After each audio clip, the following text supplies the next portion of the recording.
We are recording. My audience of 4.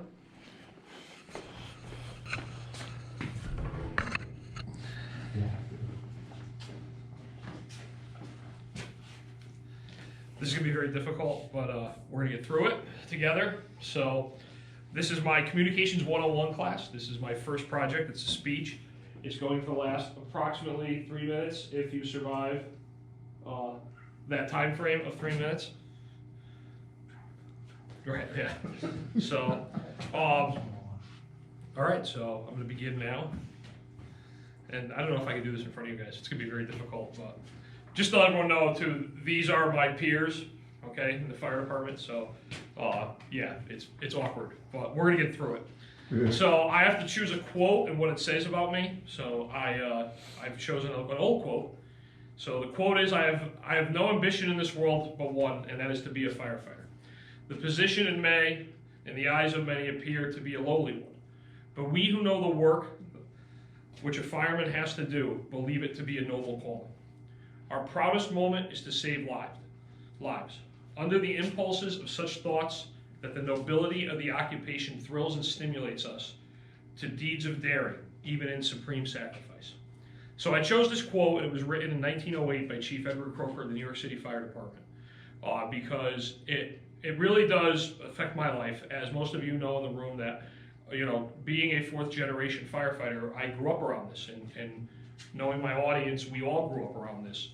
And it hits me because that's all we ever wanted to do. And I've gone on to not only be a firefighter here, but I've gone on to be a firefighter as a professional career firefighter in the city of Bridgeport.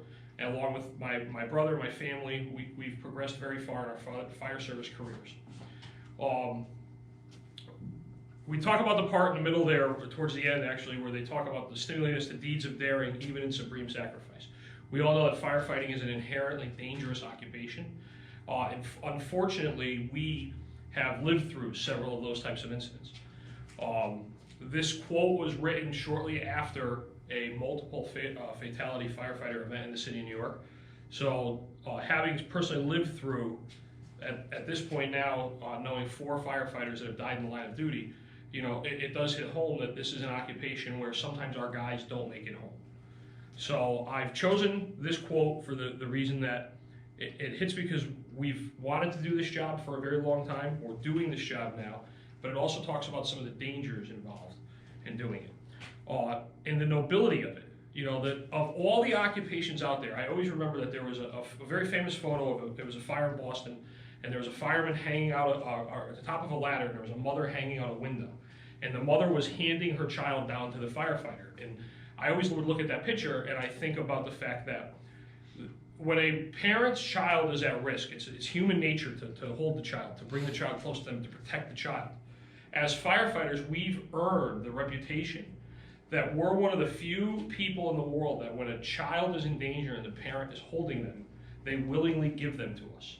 And I think that speaks a little bit about the nobility of the fire service and what we do.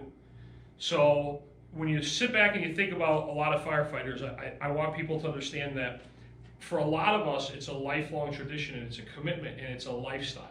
We've lived it for a long time. Our families have lived it for a long time. It's something I'm extremely proud of, and it's something that we're all extremely proud of. And that's it. So, very good. Very good. But my question to you, how do you need to have Communications 101 or Talking 101 when you are It's part of his an degree. orator? It's part of his degree. I know it's part of He his took the degree. easy class.